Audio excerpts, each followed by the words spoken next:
राधे राधे। और पुनः सबको हैप्पी नवरात्र। राधे राधे। बहुत दिन हो गए थे। एक तो नवरात्रि भी चल रही है, अपना काम भी है, तो सब कुछ करते करते करते करते करते करते जो है ना, अब थोड़ी सी यार गर्मी भी बहुत ज़बरदस्त है। और बताइए, आशा करती हूँ सबके नवरात्रि बढ़िया ही चल रहे होंगे, है ना। और बढ़िया ही चलना भी चाहिए। भगवती सब पे अपनी कृपा बनाए रखे, यही होना चाहिए। तो और बताइए, भक्ति भाव, ये जब सीज़न आता है ना, एक सीज़न आता है, हम सब उसमें शामिल हैं। एक सीज़न आता है जिसमें हमारी भक्ति जो होती है वो थोड़ी ज़्यादा ही पराकाष्ठा पे होती है। बाकी टाइम हम शॉर्टकट में भागते हैं, क्योंकि मैं अगर भागती हूँ तो मुझे दंड मिलने लगते हैं उसके। कभी मेरे हाथों में दर्द करा देते हैं, कभी टांगों में दर्द करा देते हैं, कभी चोट लगा देते हैं, कभी कुछ हो जाता है, तो वो चक्कर है। तो मुझे शॉर्टकट की आदत वैसे है नहीं। कभी कभी होता है जब मैं बिहारी से परमिशन आज लघु स्नान करा लूँ क्या, तो अभी तो सीजन चल रहा है भक्ति का। हमारे प्रभु श्री राम की रामनवमी भी आ रही है। हम चाहे श्री राम की बात करें, या हम श्री कृष्ण की बात करें, या हम श्री हरि नारायण की बात करें, या हम वराह अवतार की बात करें, या हम मत्स्य अवतार की बात करें, या नृसिंह अवतार की बात करें, वामन अवतार की बात करें, है ग्रीव अवतार की बात करें, हंसावतार की बात करें, जिस किसी भी अवतार की बात करें, बात तो हम उन्हीं की करेंगे, क्योंकि वही सर्वस्व, वही सर्वज्ञ है, वही एकमात्र है जो हमें भी है, आप में भी, हर उस जीव जंतु में, हर कण कण में, जैसे कण कण में कहते हैं हर कण में शिव, वैसे ही हर कण में नारायण। कहाँ है नारायण? हर हवाओं में नारायण, हर पत्तियों में नारायण, हर फूल में नारायण, हर मुस्कुराहट में नारायण। कहाँ नहीं है नारायण? हर जगह है नारायण, कहीं ढूंढना ही नहीं, जीना है केवल इनको। ढूंढने की तो आवश्यकता ही नहीं, सिर्फ जीने की आवश्यकता है। जिधर देखती हूँ उधर तुम ही तुम हो। नारायण। तो अभी तो ऐसा वक्त चल रहा है जो बड़े ही आनंद का दौर है। हम जैसों के लिए तो बड़े ही आनंद की बात है। अपना सुबह उठो, सेवादारी करो, दोपहर को काम करो, फिर शाम को संध्या सुबेला से पुनः सेवादारी करो, और कोई समय निर्धारित नहीं है कि आप कब तक सेवादारी करें। मेरे लिए तो बिल्कुल भी नहीं। जब मेरा रात में मन करता है, मुझे अगर नींद नहीं आती है, मेरा मन करता है कि मैं आज रात में बैठ करके अपना जाप करूं, मैं अपना पाठ करूं, तो कहते हैं ना कि वैष्णवों में कहते हैं कि नारायण की पूजा दिन में करनी चाहिए, नारायण की पूजा रात में नहीं करनी चाहिए। इसमें ये दक्ष के जो नियम और सिद्धांतों के तहत ना वैष्णव पद्धति में ना बहुत सारी चीज़ें बांध दी गई हुई हैं। अरे नहीं, मुझे याद है दिल्ली में एक पंडित जी जो हैं, मिथिला के ही झा ब्राह्मण है, और दिल्ली के मैक्सिमम मंदिरों में जो है आपको झा ब्राह्मणी पूजा कराते हैं, वही आपको मैथिल लोग ही मिलेंगे वहाँ, मैथिल पंडित ही उसमें पूजा कराते हैं। तो उन्होंने मुझे कहें, एक तो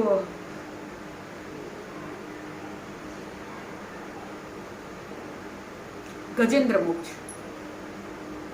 गजेंद्र मोक्ष पढ़ने की बात हो रही थी, तो उन्होंने मुझे कहे कि ये राम रक्षा स्तोत्र में हमेशा ही पढ़ती हूँ, तो राम रक्षा स्तोत्र के लिए, गजेंद्र मोक्ष के लिए, जो भी श्री हरि की चीज़ें हैं, विष्णु सहस्त्र नाम हो गया, उन्होंने कहा नारायण की कोई भी चीज़ जो है वो सूर्यास्त होने के बाद नहीं करनी चाहिए, नहीं पढ़नी चाहिए।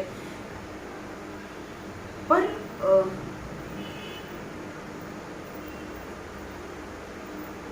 क्या आप लोगों को भी लगता है कि नारायण की पूजा सूर्यास्त होने के बाद? और एक बात बताइए, आप किसी भी, आप कह देते हैं कि नारायण के किसी चीज़ का जाप जो है या पाठ जो है वो संध्या बेला में नहीं करनी चाहिए सूर्यास्त होने के बाद, तो क्या सूर्यास्त होने के बाद आप मंदिरों के पट बंद कर देते हैं? एक तो वैसे ही 9:30 बजे भगवान को बंद कर दिया जाता है, भगवान को कौन बंद कर सकता है?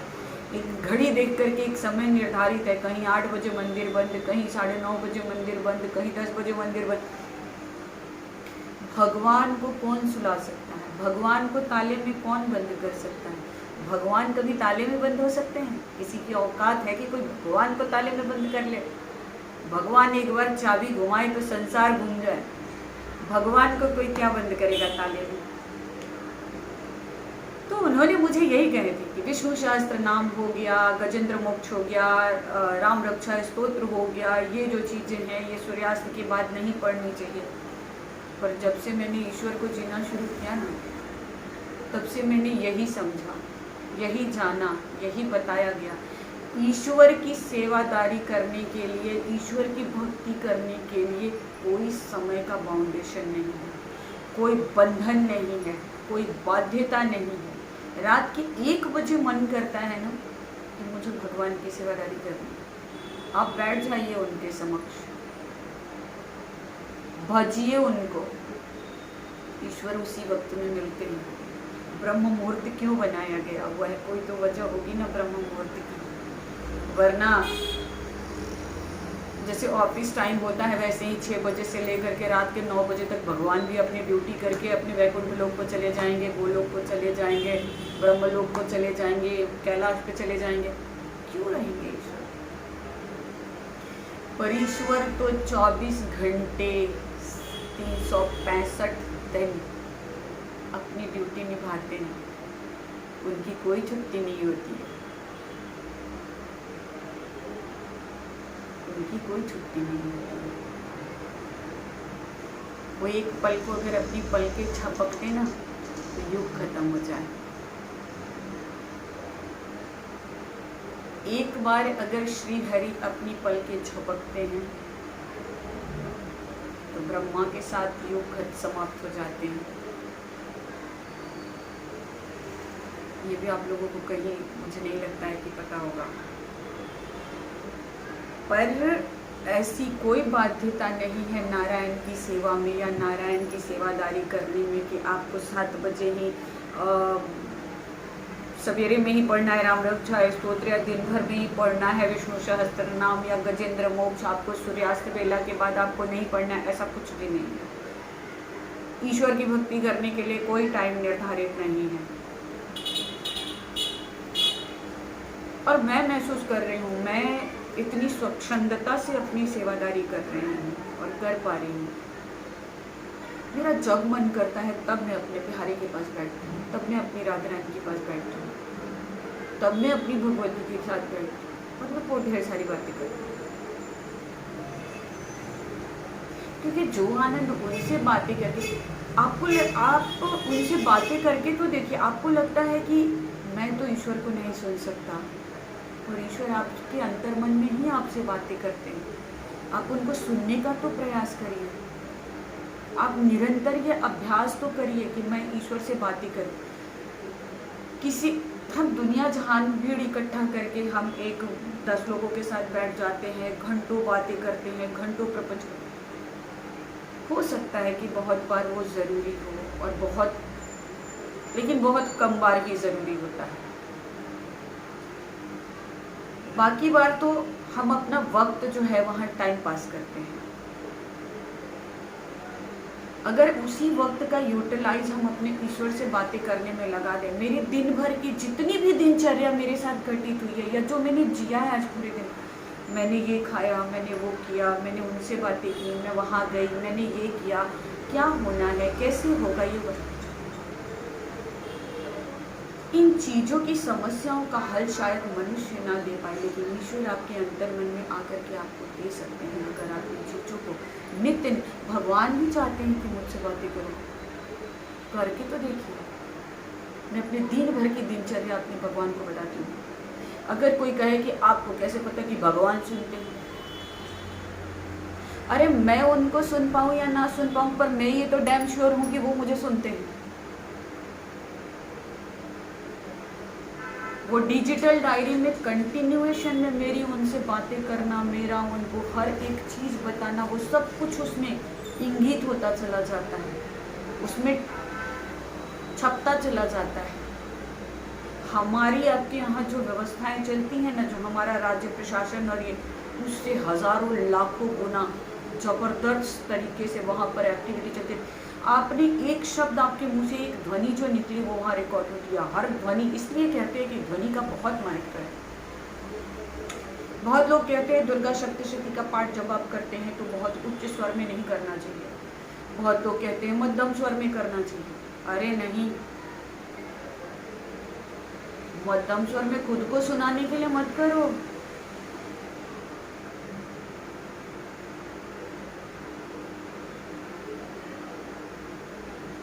शुद्ध उच्चारण, ठहर ठहर के उच्चारण करो, तीव्र स्वर में करो। आपके घर के हर कोने में गूंजे आपकी आवाज।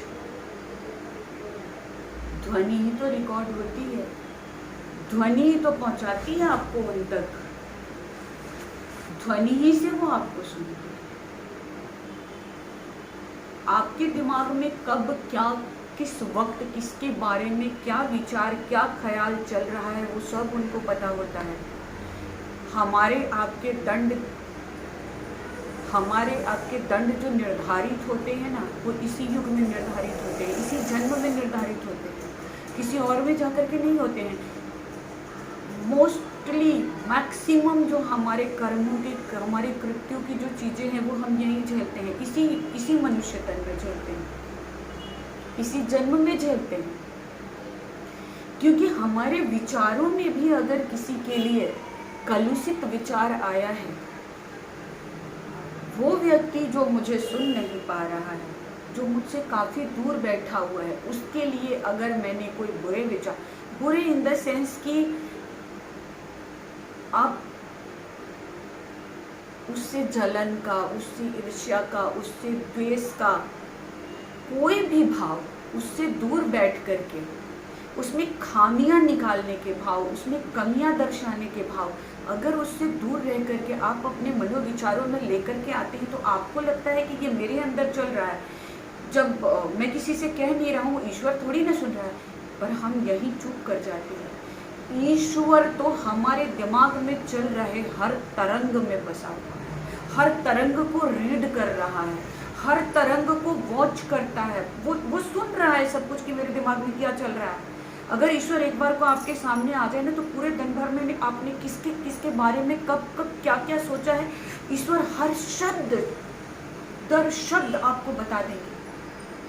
घड़ी में कितने बज करके कितने मिनट पर कितने सेकंड में तुम कहाँ बैठ करके किसके बारे में क्या सोच रहे थे, उसके लिए, तुम्हारी उन सोचों के लिए तुम्हारा क्या दंड निर्धारित हुआ है, वो ध्वनि क्या लॉक हुई है।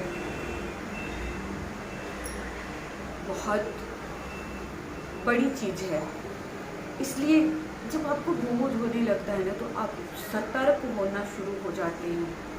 जब आप स्वयं में ये जानने लगते हैं ना कि मैं किससे छुपाऊं। हम किसी से बातें कर रहे होते हैं, हम किसी से किसी के बारे में उसकी बुराइयां कर रहे होते हैं, उस वक्त हम भूल जाते हैं। हम सोचते हैं कि ये सामने मैं एक्स हूँ, ये सामने वाई बैठा हुआ है, मैं इससे बातें कर रही हूँ और जेड के बारे में बुराइयां कर रही हूँ। लेकिन नहीं मेरे भाई, ऐसा नहीं होता है। मेरे ही अंदर बैठा हुआ मेरा ईश्वर इस शरीर में, ये जो हृदय है ना, ये जीवात्मा और ये ईश्वर, आपके हृदय में दो विराजते हैं। एक तो आपकी जीवात्मा और एक आपका हृदय, एक आपका ईश्वर। आपका ईश्वर समझाता है कि तुम जो कर रहे हो वो गलत है, लेकिन अगर ये जीवात्मा नहीं सुनती है, वहीं से वो दंड निर्धारित होना शुरू हो जाता है हर कृत्य पे। आप किसी के बारे में जब जानने लगते हैं ना कि मेरा बोध चैतन्य अगर हो गया हुआ है, मैं किससे छुपूं? मैं अगर किसी की बुराई करूं तो मैं ये सोचूं कि मेरे आसपास कोई नहीं देख रहा है, मैं किसी की बुराई अगर कर रही हूँ, मैं ये नहीं भूल सकती कि मैं बाकी सबसे तो छुप के मैं बुराई कर रही हूँ, लेकिन मेरे अंदर बैठा हुआ वो जो है ना, वो ईश्वर जो इन दो आँखों के द्वारा, इन आँखों की अपनी कोई दृष्टि नहीं होती है, ये वही ईश्वर है जो आप ही की आंखों से देख रहा है, इसलिए आप देख रहे हो। तो उन दो आंखों को मैं कैसे जवाब दूंगी? ये दो आंखें जब मैं आईने के सामने खड़े होंगी और मेरे अंदर बैठा हुआ मेरा वो ईश्वर जब मुझसे पूछेगा कि अभी थोड़ी देर पहले तू क्या कर रही थी, क्या तूने जो किया वो उचित है, तो मैं क्या जवाब दे पाऊंगी? मैं दूसरों से क्या, मैं क्या खुद से वो कर पाऊंगी?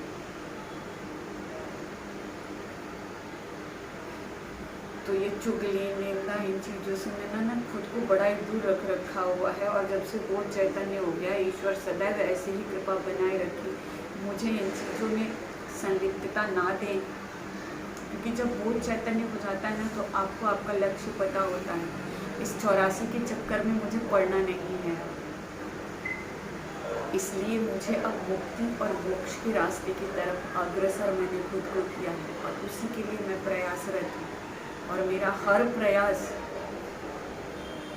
सिर्फ और सिर्फ उसी तरफ जा रहा है। इसलिए मैं कोई भी ऐसी गलती, मैं कौन होती हूँ गलती करने या ना करने, और करने वाला भी वही है, कराने वाला भी वही है, कारण भी वही बनते हैं। मैं सिर्फ प्रार्थना कर सकती हूँ और सिर्फ उनकी भक्ति कर सकती हूँ जो उन्होंने मुझे नेमत बख्शी है। हर कोई अपने प्रारब्ध के अनुसार ही जीता है, लेकिन अवसर वो सबको देते हैं। ऐसा नहीं है कि ईश्वर किसी चुनिंदे को देते, पर ये वास्तविकता है कि आपके पूर्व जन्मों के जन्मों की कृत्यों के अनुसार जो है वो आपको नियति देती है, और आपको भक्ति के अवसर मिलना और ना मिलना आपकी उन्हीं चीज़ों पर निर्धारित रहता है। लेकिन अगर मनुष्य तन मिला है तो हमें ये जरूर याद रखना चाहिए कि इस मनुष्य तन का सर्वप्रथम कर्तव्य जो है वो ईश्वर की भक्ति ही है, ईश्वर को भजना ही है। दिन के 24 घंटे अगर ईश्वर ने दिए हैं तो आप 24 घंटे भक्ति नहीं कर सकते हो, ये बात हो ही नहीं सकता है। ईश्वर में हमारे आपके जैसे ही जीता है, तो 24 घंटे भक्ति नहीं हो सकती, लेकिन हर कार्य को करते हुए भी हम भक्ति कर सकते हैं।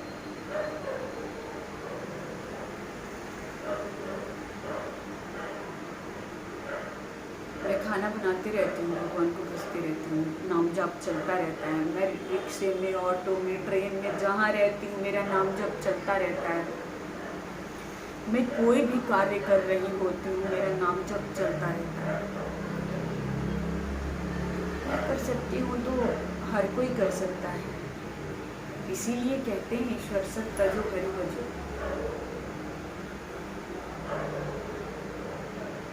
तो चलिए, अब मैं निरंतरता में फिर वो हर बार कह के जाती हूँ, फिर ऐसा हो नहीं पाता है, पर मैं फिर आज यही कह रही हूँ। यदि कल मुझे वापस पुनः डांट पड़ेगी तुम वीडियो नहीं बना रही हो, तुम्हें हर हाल में वीडियो बनाना है, और मुझे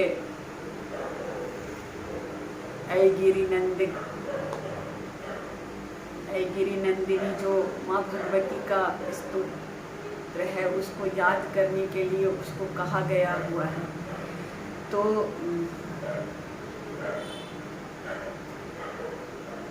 वो एक टास्क मुझे मिला हुआ है, तो उसे मुझे यथाशीघ्र करना है। 10 दिन का टाइम दिया हुआ है मुझे, 10 दिन में मुझे याद कर लेना है उसको। तो कल पुनः मिलती हूँ आप लोगों के साथ। खुश रहिए, प्यार बांटिए, अपने आसपास रहने वालों को खुशियाँ, सुकून प्रदान करिए। खुद के लिए ईश्वर से प्रार्थना अगर हम कम करके दूसरों के लिए प्रार्थनाएं ज़्यादा करते हैं तो दूसरों को होने वाली हमारी प्रार्थना से, दूसरों को होने वाली प्रार्थना से, हमारे द्वारा की गई दूसरों के लिए प्रार्थना से जो उनको फल मिलता है, उनकी दुआओं में हम स्वतः ही आ जाते हैं। और अपने लिए तो हर कोई मांगता है, दूसरों के लिए मांगना बहुत कठिन होता है। तो ईश्वर से स्वयं के लिए कम, दूसरों की खुशियाँ ज़्यादा मांगिए। इसीलिए ईश्वर ने कहा है कि तुम करते हो वो जो तुम चाहते हो और होता है वो जो मैं चाहता हूँ। इसलिए करो वो जो मैं चाहता हूँ, होगा वही जो तुम चाहते हो। तो ऐसे ज़िंदगी को जिए, खुश रहिए, प्यार बांटिए। कल पुनः मिलते हैं, तब तक के लिए राधे राधे, राधे राधे, राधे राधे। हर हर महादेव। जय जय श्री